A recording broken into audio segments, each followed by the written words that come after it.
Welcome back to the Kickstarter Weekly, everyone. This week's episode, the episode covering campaigns that will complete their funding between July 4th and the 10th, is going to be a very short episode because I only have one campaign to share with you.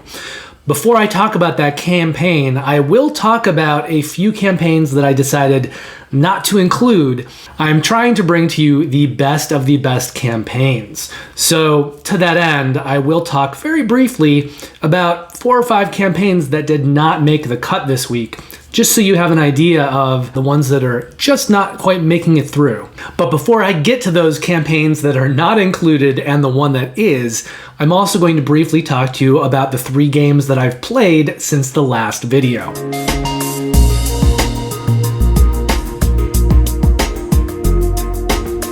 The first of these is Gaia Project. And Gaia Project is an interesting game for me. It's the same game, essentially, with some rejiggering and some retheming as Terra Mystica. Now, I played Terra Mystica first, and I've played Terra Mystica a whole bunch on Board Game Arena. I know Gaia Project is now on Board Game Arena as well, but I was playing a couple years ago before I got as involved producing videos and making board game content.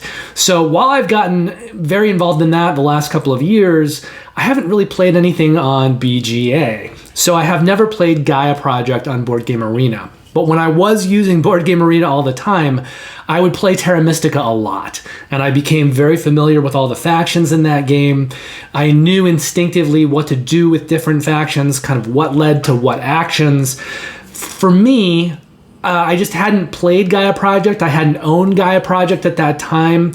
And so when I eventually did get Gaia Project, and the reason that I purchased Gaia Project is I thought, oh, I can play Terra Mystica whenever I want on Board Game Arena, and that fulfills that itch, that need. So Gaia Project will be the game that I actually buy. And I knew that Gaia Project had some more resources in it, a few additional mechanics, things with the QIC cubes and using satellites to make your federations. So it's a little more open in terms of what you can do than Terra Mystica in some ways, but there is more that you need to be thinking about with various resources and the tracks and things like that. There's a little bit more consideration that goes into things when you're doing your planning. So more of my experience historically has been with Terra Mystica. I do now own Gaia Project. I've played it a few times, and I'm still kind of getting used to it. In the game that I played most recently, I had a great first round, and I thought I was still in the game with my other 2 friends, both of whom are more familiar with Gaia Project than I am, are much better players at it. But when we got into the second round, I forgot. It had just been so long since I played it, and this is a mechanic in Terra Mystica as well. But I forgot that you could accumulate more power by burning power. And there was a move I could have done in that second round to get some more power so that I could have gotten one of my big buildings out that round, which would have probably changed the whole game for us as a group and me personally and kept me in the game. But because I forgot about that mechanic, I didn't do it. And I ended up kind of painting myself into a corner. And then for the rest of the game, I was just hemorrhaging points, hemorrhaging in terms of what I wanted to do, while my 2 friends who are very good at the game just completely ran away with it. It was a little frustrating for me. It was my own mistake, though. And so I am planning on playing Gaia Project solo in the next few days and getting a little more experience with it that way. I found that in the past, I tend to play Gaia Project like maybe once a year. So each time I come back to it, I'm just not that fresh, and it ends up becoming a learning play. And then by the time we're done, I feel like I have a better handle on it. And then it goes into the box and I don't play it again for a year. So I'm going to play a couple solo games soon, hopefully kind of lock down everything that my mind has had trouble retaining, specifically for Gaia Project. And then hopefully the next time I play it, I'll do better. But I do plan on talking about it a little bit more after I play the solo player games, and I think I'll have more to say about it mechanically at that time. The reason that I bought Gaia Project is I see the extra gameplay that's in it versus Terra Mystica. the more options that you have in it, and it feels to me like overall it's probably a better game. But because I played Terra Mystica so much more, I'm much better at sort of competitively playing that game, and I'm still a little bit rusty whenever it comes to Gaia Project. Now, there is a third game that I would throw in with those two, although this third game is by different designers and a different publisher, whereas Gaia Project and Terra Mystica are the same designers, same publisher. That third game is Clans of Caledonia, and that takes a more pastoral theme on the game. Players are farmers. They're doing much of the same things, but they're doing it with a farmer theme instead of a fantasy theme or a space theme. The other thing that Clans of Caledonia has that Terra Mystica and Gaia Project both do not have is a movable market. So in Clans of Caledonia, you'll be able to sell and buy goods. And as you do that, your buying and selling will affect the price of the good on the market. I really like that in general as a mechanic, and it depends on the game whether it fits well. But I think it works really well with Clans of Caledonia. So I think even though I'm most experienced right now with Terra Mystica, I probably won't play Terra Mystica too much moving forward. I do own both Gaia Project and Clans of Caledonia.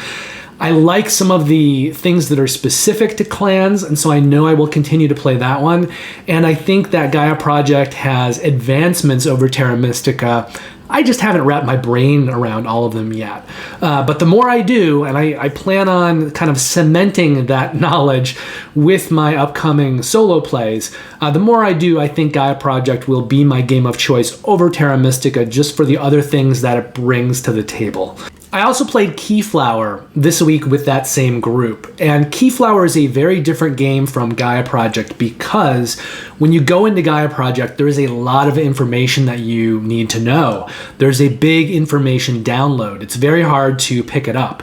So even as someone who knows Gaia Project and has played it, has played Terra Mystica a lot, which is like the sister game, even despite all that, whenever I sit down to play Gaia Project, there is a little bit of a brain burn, and I'm trying to kind of, retain the other rule sets, the other things that aren't in Terra Mystica. Keyflower, on the other hand, you may not play it well if you don't know the game, but I think that you could sit down and play Keyflower not knowing the game. It's something that I think you can pick up on the fly. You're probably not going to win or play well, but you could play it on the fly, and I think you could learn while you're playing so that you would even feel like you had a good understanding of the game. It just probably would take beyond that one play to actually feel like you're doing well. But Keyflower, its gameplay is fairly simple. There are going to be a certain number of tiles that come out each round, and then players are going to take turns bidding on all of those tiles. And they'll do that by putting meeples on their side of the tile. So if someone has played a certain color meeple as their bid, that means that if you would also like to bid on that tile, you need to bid the same color and you need to bid more meeples than the first player put down. The other thing that you can do while this bidding is happening is you can actually use those tiles, the ones that are being bidded on. Now, if a bid has already been made, you're going to need to use the same color meeple. But if no one has bid on that tile yet, you can use any color meeple, and then the meeple that you use will determine the color that needs to be used for the bidding. You can also use your meeples to activate tiles that you already have in your player area, and you can even use tiles that other players have built in their player area. The catch there is that once you've taken that action, at the end of the round, they will retain your meeple. So you're essentially giving them more meeples or workers for the next round. So you may find tiles that other players have that you really want to use or you need to use, but you don't want to make a habit of using a lot of their tiles, or you will give them a huge advantage going into the following round. So anytime you choose to use one of their tiles to take an action, there is a thought process that goes on in terms of, are you getting enough out of that tile at this time to make up for the advantage that you're then giving that player for the next round? So there is a chunk of the game where you are bidding on tiles and using tiles. When all the players have passed, used up all the meeples they choose to use for that round, players will then take those tiles, they'll put them into their tableau, they'll need to decide which way to face the tile. And then those tiles will be locked into their player area for the rest of the game. They will retain any meeples that were on tiles in their areas that either they or other players used. They'll also retain meeples that were on tiles that they won. So if players used those tiles during that round, they will retain those meeples for the next round. If they have winning bids on tiles, those meeples will go back into the bag. But if they have losing bids on tiles, they'll actually pull those meeples back and they'll retain those meeples for the following round as well. So there is this auction bidding mechanic going on. There's also tile placement. And then there is the using of the tiles, whether that is your tiles, other players' tiles, or the tiles that are currently being bid on. There are 4 rounds. They follow a format of seasons. So you're going to play spring, summer, autumn, and then winter. And when you do the winter season, the tiles that aren't coming out are not randomized. They are tiles that players got at the beginning of the game. So depending on player count, each player gets a certain number of winter tiles. So they'll be able to look at those tiles as they're playing and do things that hopefully will positively fulfill those goals at the end of the game. Assuming they've done that, then they'll probably want to put out those tiles for bidding in winter. If it's a situation, though, where they haven't done something that will pay off well on those tiles, and they've noticed that other players have, then they will probably want to choose to not put those tiles out for bidding during winter because those tiles would be a big boon to their opponents. So in that final round, you're only going to be wanting to put out tiles for bidding that will serve you well and not serve your opponents. Every player has to put out at least 1 tile, so you'll be bidding on winter tiles at least the number of players. And it could be more than that. It could be several times more than that. And then in the end, players will get points generally for the tiles that they acquired if they were able to fulfill the upgrade condition on the tile and flip it over to the scoring side. And then some tiles will have conditions on them that will allow you to score points for other things, like certain kinds of resources that you've amassed at the end of the game, or maybe certain colored meeples that you've amassed and held on to. So players will total up all their points. The player with the most points wins, and it's usually not that high scoring a game. You might score as low as 10 or 20 points, and depending on player count, I'm guessing that players would probably have difficulty scoring more than 100 points. So maybe in that like 30 to 70 point range is where you're going to land for Keyflower. But for me, this game sits in an area like the castles of Mad King Ludwig, Concordia, maybe Everdell, Power Grid, but games that have complex enough choices that heavier gamers will be excited to play the game, yet games that aren't so difficult to teach or play that they can also appeal to lighter gamers as well. And so this is a kind of game that is easy, in my mind, to become an evergreen because it can appeal to so many different types of gamers, and it is a kind of game that I think everyone can come to play together and have a good time. It's not going to be too complex for the lighter gamers, and it's not going to be too light or boring or unchallenging for the heavier gamers. It's this really good game that sits in a middle space that I think should or can appeal to everyone unless you're Jesse at Quackalope, in which case you're just gonna hate games because that's what you do. I'm joking. I like Jesse and I like Quackalope, but I watched a video recently with him not liking Keyflower and sort of being upset about that. I think he wanted to like Keyflower and just didn't. And in my mind, if you don't like Keyflower, you shouldn't be covering board games. I'm joking. I'm saying that as a joke. But I do think that Keyflower is one of those great games that has a lot of appeal to everybody. And, not every game is for everyone. So even in those cases, there are going to be people like Jesse who just don't like the game. That said, there's a high percentage you will like Keyflower. Now, the last game that I played is a game called Ride the Rails. I'm a huge fan of train games. This is a game, the second game in a series being published by Capstone Games. The first and third game in that series were Irish Gauge and Iberian Gauge. I didn't really like Irish Gauge too much. I actually have it on my sell shelf, and I have a friend who owns Iberian Gauge and thinks that is the better game. Both of those games are by Amabel Howland. Ride the Rails is by a different designer, Harry Wu, and Ride the Rails, I think that's the game that I'm retaining. You can see it up on my shelf right here. The reason that I'm going to keep this one is because it's the only game in the series that has additional map packs.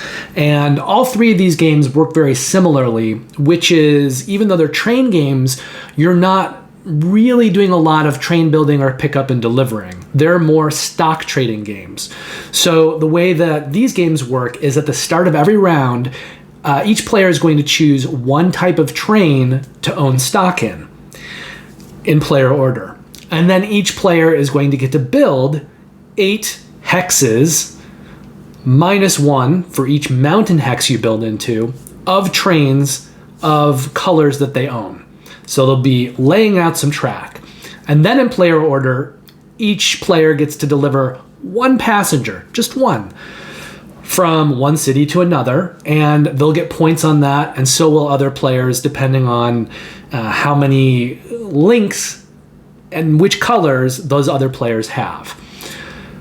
And then rinse and repeat for 6 rounds, and every round more colors of train come out. So all of these games are similar. All of them are kind of missing one of the things that I like most about train games, which is a much more involved, longer track building process, and then the ability to deliver lots of cubes to lots of places.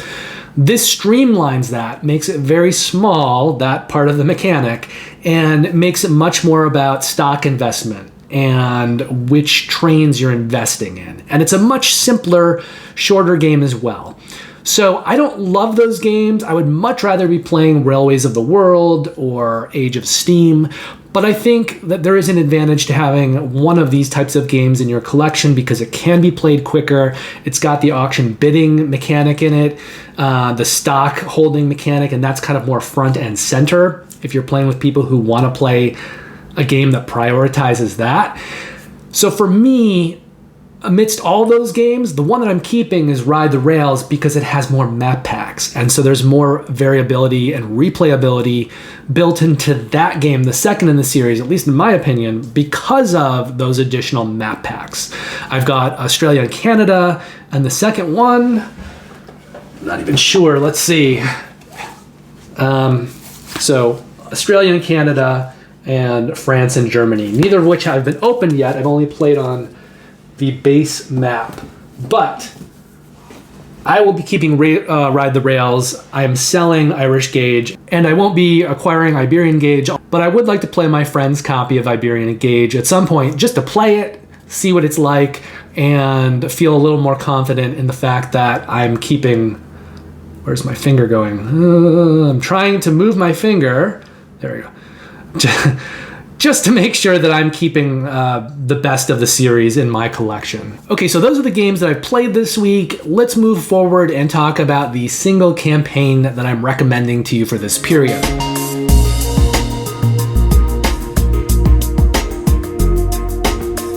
But before we do that, let me first talk to you about the campaigns that I'm not showcasing so that you can have a better idea of the stuff that is not making the cut and why. So the first game that I had hoped to talk to you about today is called Amygdala. It's a game by Kramer and Kiesling. That campaign was canceled. It was on Gamefound. It was something that I was actually backing. So it didn't do as well as they wanted. They're going to bring the campaign back in a couple weeks. And when they do, I will be talking about it in a future video, but that's Amygdala. I'm also not talking to you about the Button Shy reprint campaign, although Button Shy is a great company, and if you want some smaller 18-card wallet games, go check it out. The reason that I'm not profiling this specific campaign is that it is a reprint campaign, so they're featuring 3 games that they've already printed in the past, and I've looked at those 3 games. Some of them are more appealing to me than others, and it's a combination of the fact that they're reprints and that I'm not fully on board with all 3 of the games. I think there's a lot of good stuff with Button Shy. They're adding more games into the campaign as well, so you may still want to check it out. see if it's for you. It's just not a campaign in games that I felt that I could wholeheartedly recommend, even though I recommend the company in general. So it's likely that you'll see me profiling Button Shy campaigns in the future. I'm just not doing this one. I'm also not profiling Cyberpunk 2077 Gangs of Night City. I love the Witcher series. I like Project Red. And then they made this Cyberpunk video game, and there were so many problems on it when it launched that it was actually taken off the PlayStation Store. I haven't been playing as many video games since I've gotten more heavily involved in board games and I've been covering them in videos. So I still have not gone back and tried to play Cyberpunk 2077, the video game. I'm not sure if they really fixed all of the problems with it, although I'm sure that they did, but it did have this very problematic launch. Now CMON is doing a board game version, and CMON games usually are hitting for millions of dollars, millions of dollars in funding. This one, not so much. Part of it may be that they're doing a board game adaptation of a video game that, while it was developed and made by a fantastic developer, there were a lot of problems with the title. So there may be people who are not as into the IP as they normally would have been because of that hamstrung video game launch. The other problem is that recently with their Zombicide delivery, the Marvel Zombicide game, in fact, I think the shipping for the statue may have been more than the statue itself, the big Galactus statue. So there were a lot of people that were very angry about the CMON shipping prices. Because of that, when they launched this new campaign, they, I think, overestimated their shipping, trying to err on the other side, and then people got very mad about that it was coming out of the gate with a very high shipping price tag. Now, I think CMON was doing that so they wouldn't repeat the problem they had with Marvel Zombicide, which is having a late increase to shipping that kind of sucker punches backers after the fact. However, backers just didn't really like the solution either. They seem to have stayed away. So Cyberpunk is funding. I mean, it's CMON, it's got maybe $500,000, and it's over their minimum required funding goal, but compared to other CMON campaigns, this one's performing very poorly. Maybe the poorest of any CMON campaign ever, certainly in a long time. So it's just a combination of the poor performance, the fact that there aren't that many add-ons available for it compared to other CMON campaigns, and the fact it's built around this problematic IP that people don't really seem to be responding to. So for me, I'm still looking for a great CMON game to jump into, one that doing so is worth paying the all-in price, even with a huge price tag, all of the extras. I'm waiting for the CMON campaigns to recommend where that feels like it's a good investment. And I just don't feel that way about Cyberpunk 2077. So it's not on the list, not making the video. I'm also not covering Helsinki Deluxe, which is being published by Queen Games, which is a pretty good publisher. It's by the same team that did Copenhagen. It's just, I mean, Queen Games sometimes does make games that feel like they're 10, 15, 20 years old, just component-wise. They're still sticking to an older model of, cardboard components. They're just not going above and beyond that much. And that's fine. I think there's a huge place for games that are really well designed, that give you a great gameplay experience, that don't need to have all of this overproduction done. Just too much production quality that goes way beyond the scope of the game. Not every game has to have that. However, I think with Helsinki and Helsinki Deluxe, they're too far off the other side. For what it is, the kind of gameplay that's involved, it's not a game that I want to profile. It just doesn't appeal to me. I wasn't a huge fan of Copenhagen. Helsinki is by the same designers. It has a similar level of production behind it, and it's okay. I think I would play the game. I wouldn't necessarily turn it. It's just not a game that I feel comfortable recommending to my audience, that's all. But if you think it's right for you, by all means, go check it out. It's still probably a pretty good game that's going to appeal to a lot of people. And then the last game that I'm not recommending to you is Pagan: Fate of Roanoke 2nd Edition. This is a pretty interesting hand management card game where you're using action points to do things, and it's kind of like a puzzle. I mean, it looks neat. It's just not neat enough for me to be putting it on the short list. So what does that leave us with today? What is the single campaign that's going to be completing its funding in the next week that I actually am recommending to you? That game is Bretwalda. This is a campaign that's running on Gamefound. They had a minimum required funding goal of $31,000. They're currently at $292,000, which is 9.5 times that minimum required funding goal. This campaign is going to complete its funding on Thursday, July 7th. Bretwalda is a game for 1 to 4 players that plays in 90 to 180 minutes. The game's complexity is medium heavy, and we're going to set the risk associated with this campaign at medium high. Now, if you're wondering what kind of game this is, it uses dice, and it's a civilization game. It's got action event things happening every round. It's also got area movement and variable player powers. It feels very similar to games like a Game of Thrones, the board game, where you're fighting a game of area control on a map with your troops. And you'll have those action and events every round to make things a little bit different, to make every round a little bit variable. Now, Leo Solovey is the designer.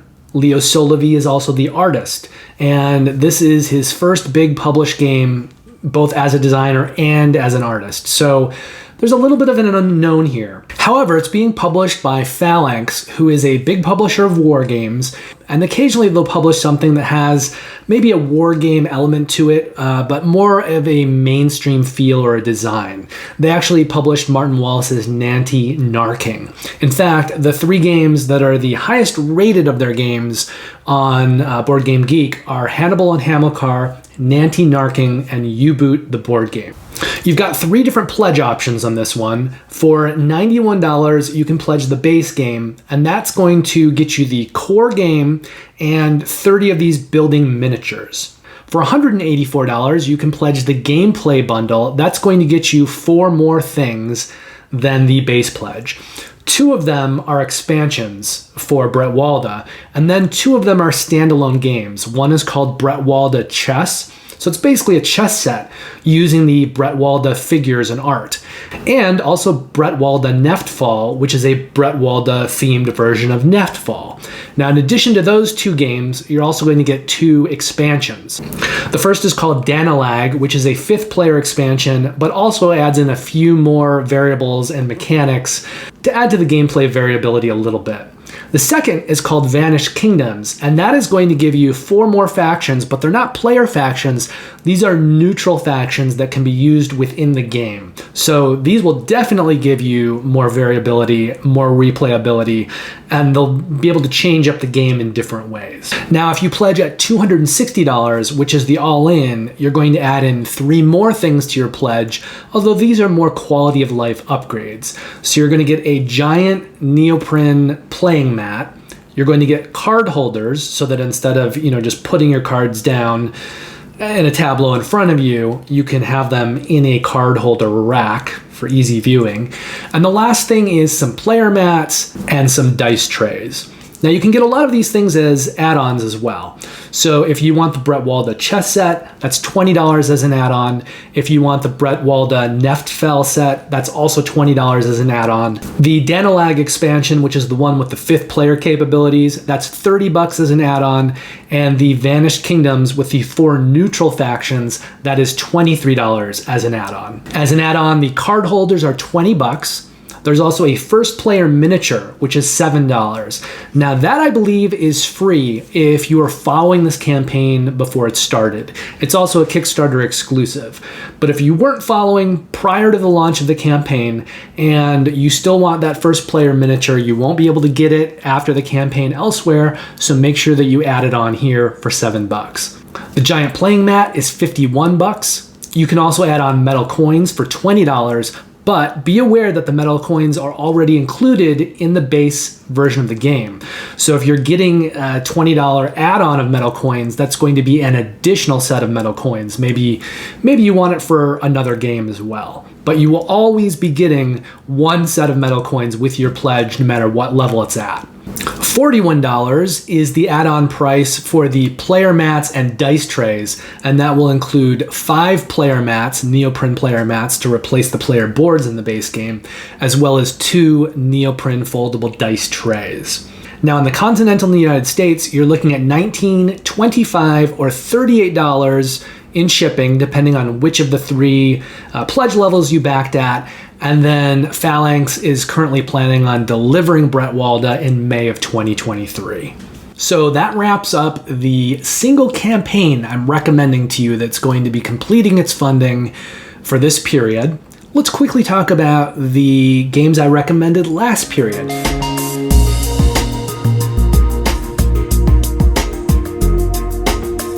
They were Bot Factory, Septima, and Skyrise. Now, out of those three, I personally did not back Bot Factory.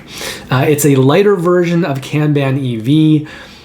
I got Mercado de Lisboa when that was being produced. That was a lighter version of Lisboa. I thought it would be a great way to teach people some of the primary mechanics in Lisboa, and also a good little game, like a good little just lighter game in general. I was not a fan of Mercado de Lisboa. I felt that the game didn't offer you really enough choices to make the playing of the game a worthwhile experience. It felt to me like they took that mechanic in Lisboa, put it into a lighter game, and didn't really tweak it enough to make it work within that lighter setting.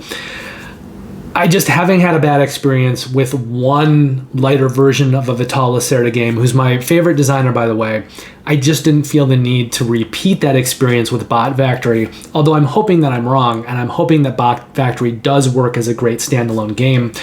It just wasn't a game for me. I like Vital Lacerda. He's my favorite designer. I'll continue to back every game that he makes. That's a great, crunchy Euro. But I don't have as much of a use for light Lacerdas, light versions of his games. For me and the friends of mine that like Lacerda games, we want the big chunky versions, and the lighter versions, I don't know. I'm curious to play Bot Factory when it's eventually published and see what my opinion of it is at that time. But if it's anything like Mercado de Lisboa, I just didn't need to have it come through my collection, because I know it would come into my collection, I'd play it once or twice, and then I'd get rid of it. So I'm just diverting that whole process. But we'll see. Maybe when Bot Factory is eventually published, if I can get my hands on it and play it, maybe I'll think that I've made a mistake. But I'm becoming more and more picky about the games that I do back. However, I did back both Septima and Skyrise this period. So Septima is from Mindclash, one of my favorite publishers of all time. I think they put out the highest quality games, right up there with like Chip Theory games. Orange Nebula is rising through those ranks. Eagle Gryphon does a really good job with its Vital Lacerda games and some other games like Rococo Deluxe. But Mindclash, everything is just of the highest quality. And all of their games are so well designed. They're among my favorites. And that includes Anachrony, Cerebria, Tricarion. I haven't had a chance yet to play Perseverance Castaway Chronicles, but I'm really excited for that one as well. So backing Septima, even though it was a first-time designer, the fact that it was Mindclash putting it out, it was just a no-brainer for me. So it was an easy back. I also backed Skyrise, which is a city building game, area control, and an auction bidding game. And I'm not always a huge fan of auction bidding games. I actually do really well whenever I play them. I usually win them. But for whatever reason, I just don't get that much enjoyment out of them or find them that compelling. I think maybe my brain has sort of distilled them down to enough of a science that it's very easy for me to sort of calculate the odds and play well. I just don't really enjoy playing them that much. What made the difference with this one is the city building aspect, the really nice chunky miniatures that they had. It's being put out by Roxley, who makes really good stuff overall. They did the new versions of Brass Birmingham and Brass Lancashire. They've also done the Steampunk Rally stuff. They do everything Dice Throne. They put out Radlands. They definitely make mainstream intended games, whereas I think Mindclash makes games that are for the collectible gamer. So Roxley, I think, wants to hit a larger, more mass audience, but for what they're doing, they also make really well produced, really pretty attractive games, and they usually have great art. And Skyrise has art by Andrew Bosley, who's just a favorite of mine. He's worked on Tapestry, Everdell, a ton of stuff. I really like his art. So that's what sold Skyrise for me. And when it delivers, we'll have to see if that's a game that I intend to keep A lot of it will just depend on the whole package and how it all kind of comes together. But because it's such a pretty game and it combines mechanics in a certain way, I could see it being one of fewer auction bidding games that I keep in my collection, and I'm very excited to have. Finally, let's quickly talk about the 4 games that I received, that I acquired into my collection since the last video.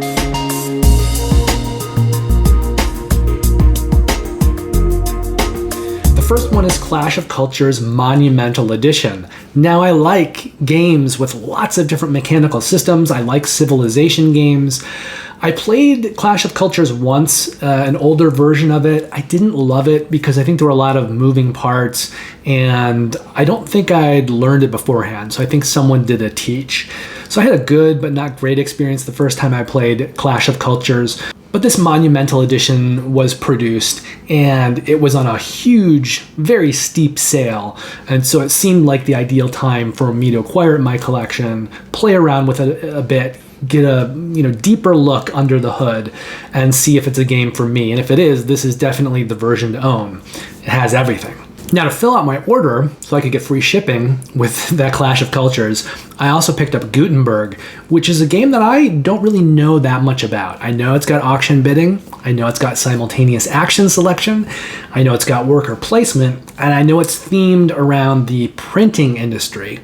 And probably more importantly, I know a bunch of people who I like and respect their opinions, who have all been raving about Gutenberg. So it was a little bit of a blind buy for me. I just know whenever I see it online, I like to put up a meme or a GIF with Steve Gutenberg, either Cocoon or Police Academy. I just like to do that.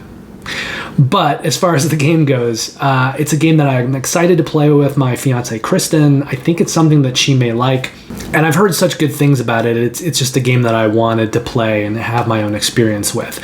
I have a feeling, from what I've heard, that it'll be on my top 20 of 2022 eventually, but I need to play it. Then we'll find out. The process for that is in motion. The last 2 games that I've acquired are kind of companion games in a way. They're both Unmatched games, and they're both Marvel games. So the first is Unmatched Marvel Hell's Kitchen. The second is Unmatched Marvel Redemption Row. Each of these games have 3 new characters that you can use in Unmatched, and I'm not a huge player of lighter games or fighting games, but I will say that 2 of the games that break through for me, that appeal to somebody that's not necessarily into those games because they're so well designed and so well produced and so well made, are Dice Throne, if I want to play a game that does something with dice mitigation, dice rolling, or the Unmatched series if I want to use something that works with hand management, cards.